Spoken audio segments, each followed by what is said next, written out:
தமிழகம் எங்கும் கிளைகள் கொண்ட அண்ணமால் institute of hotel management and hospital management படிப்பில் சேர்வதற்கான அட்மிஷன் நடைபெறுகிறது.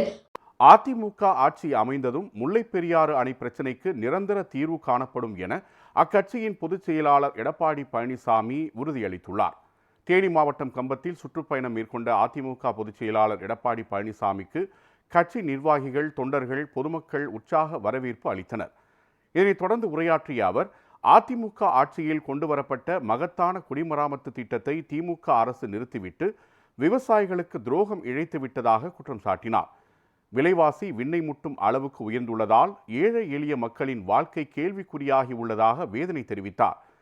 பெட்ரோல் குண்டுவீச்சு, பாலியல் வன்கொடுமை என மக்களுக்கு பாதுகாப்பு இல்லாத ஆட்சியை திமுக நடத்தி வருவதாகவும் எடப்பாடி பழனிசாமி விமர்சித்தார். விவசாய தொழிலாளிகள் இந்த இரண்டு தரப்பு மக்கள் தான் இந்த விவசாயத்தை நம்பி வாழக்கூடிய மக்கள். அதை இந்த மக்களுக்காக அனைத்து இந்திய அண்ணா திராவிட முன்னேற்ற கழக ஆட்சியிலே பல்வேறு திட்டங்களை கொண்டு வந்து நிறைவேற்றி அதன் மூலமாக இந்த மக்கள் பயன்பெற்றுகின்றார்கள்.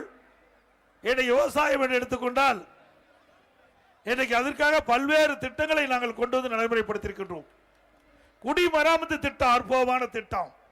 இங்க இருக்கின்ற கண்மாய்கள் எல்லாம் பல ஆண்டுகளாக தூர்வாராமல் இருந்தது.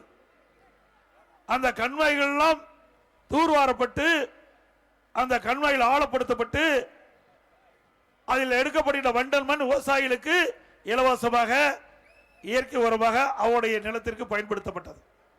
ஒருபுறம் குடிமராமத்து திட்டத்தின் மூலமாக அந்த கண்மாய் ஆழப்படுத்தப்பட்டது, மற்றொருபுறம் அந்த வண்டல் மண் விவசாயியுடைய நிலங்களுக்கு இயற்கை உரமாக பயன்படுத்தப்பட்டது. மழைக்காலத்தில் பெய்கின்ற நீர் கண்மாயில் நீர் நிரப்புகின்ற சூழ்நிலை வண்டல் மண் நல்ல விளைச்சலை கொடுத்தது. ஆக இது அனைத்து இந்திய அண்ணா திராவிட முன்னேற்ற கழக ஆட்சியிலே விவசாய மக்களுக்காக கொண்டு வரப்பட்ட அற்புதமான திட்டம். இன்றைக்கு பொதுப்பணித்துறையின் சார்பாக 14,000 ஏரிகள் கண்மாய்கள் இருக்கின்றன தமிழகம் முழுவதும்.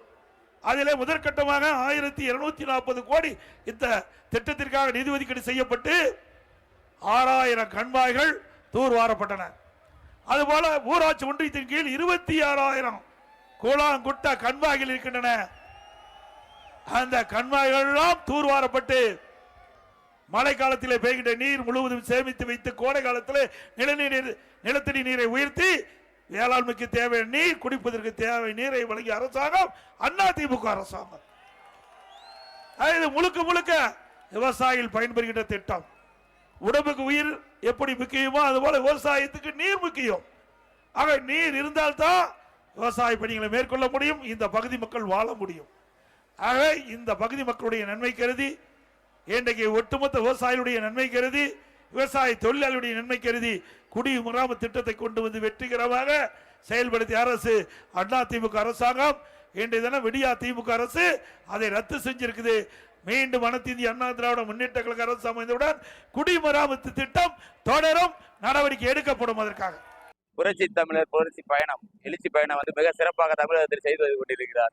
எங்களோட தலைவரோட நோக்கமே ஒவ்வொரு சாமானிய மக்களையும் சந்தித்து என்ன குறைகள் என்று அறிந்து அந்த குறைக்கேற்ப ஆட்சியை செய்வோம். இழந்தது தமிழகத்தில் ஏகப்பட்ட இழப்பீடு இருக்குது. பல மாணவர்களின் கல்வியில் பின்தங்கி உள்ளார்கள். 7% இடஒதுக்கீடு கொடுத்தும் அது சரியாக நிறைவேற்றாத இந்த அரசை அகற்றியும் மீண்டும் எங்க ஆட்சிக்கு அமர்ந்த எடப்பாடியார் அவர்கள் கண்டிப்பாக விவசாயிகளுக்கும் கல்வி மாணவர்களுக்கும் மருத்துவ படிப்பெறும் மாணவ மாணவிகளுக்கும் தகுந்த வழியை பழையபடி 7.5% இன்னும் அதிகரித்து இந்த டெல்டா பகுதியில் இந்த ஏரியா பார்த்து எங்களுக்கு இதன் டெல்டா பகுதி இந்த முல்லைப்பெரியார் டேமை வலுப்படுத்தி அது தண்ணியை மீண்டும் நிரந்தரமாக உள்ள அளவை பெற்றுத்தந்து விவசாயியை செழிப்பார் என்று எங்களுக்கு நம்பிக்கை இருக்கிறது.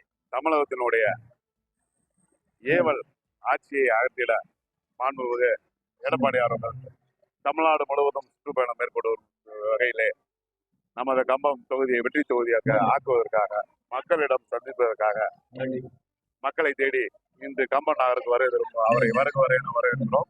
இன்றைய சூழ்நிலையில் கட்சி தலைமையில் எடப்பாடியார் அவர்கள் எடுக்கும் முடிவிற்கு கட்சி தலைமையில் உறுப்பினர்கள் அனைவரும் கட்டுப்பட்டு வருங்காலத்தில் இன்னும் சீரும் சிறப்பாக செல்வோம் என இன்றைய தேதி உறுதி கூறுகிறோம். புரட்சி தமிழர் எடப்பாடியார் அவர்களுடைய விதிமுறைகள் கட்டுப்பட்டு அனைத்து இந்திய அண்ணா திராவிட முன்னேற்ற கழகத்தில் நாங்கள் ஒற்றுமையுடன் செயல்படுவோம்.